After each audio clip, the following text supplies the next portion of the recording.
Hi, Londoners. It's Dr. Melody Moore, and I am so excited to tell you about an upcoming workshop I'm going to get to teach, hopefully to you, at Triyoga on Friday, November 2nd. As a clinical psychologist, I often find that working as a yoga teacher requires so many of the skills that I've been trained to use in working with clients. The reason for that is because we as yoga teachers have extensive training in anatomy, and in alignment, and in sequencing, and often in breathing and in other spiritual practices like philosophy. However, it's not very often that we get enough training in how to hold our own center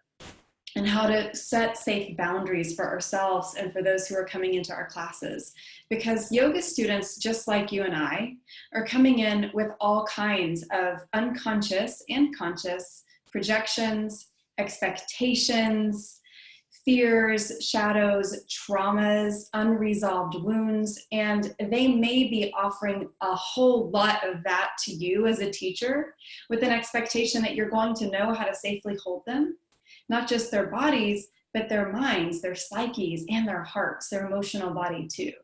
And so I love offering this teaching around facilitation, around becoming a safe container, around staying centered as teacher and as holder of a space for those who are in a deep process in your presence and for whom you are responsible for their safety, perhaps not for their entire experience, but at least for their emotional and physical safety while they're in your presence and perhaps even after. So we'll be spending a day together at Triyoga talking about facilitation, about what it takes to stay centered, to use your own tools for grounding, to use your own tools for self-investigation and self-reflection, so that when you offer a yoga class or a series of classes, when you offer a yoga retreat, when you offer a transformational workshop of any kind where you're asking your participants and your students to be vulnerable, to be courageous, to show up and to share parts of themselves with you or perhaps the rest of the group or themselves, you've got skills and tools in order to be able to lead someone through a process or an experience like that and still come away not feeling entirely thrown up on or depleted or insecure about the way that you showed up and what you offered. So I'll be giving skills and tools that I've learned as a psychologist for 14 years and a yoga teacher for 8 years. And the combination of those two things, the psychology of yoga,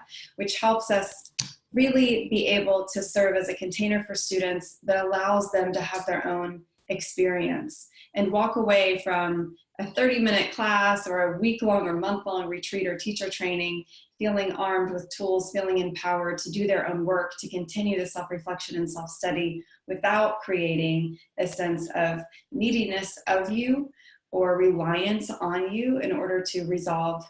and solve their problems for them.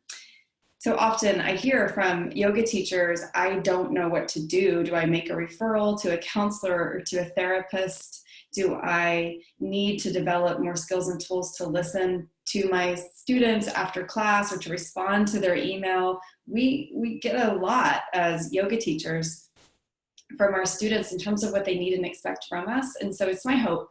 that this day long, you can bring your questions, you can bring your experiences, you can share what the process has been like for you or what your fears might be about the process moving forward if you're looking toward offering more workshops, more retreats, things like that outside of yoga asana classes. So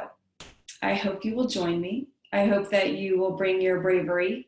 and your questions and your experience to have a conversation together, to have a dialogue together, and to hear and listen to tools, strategies,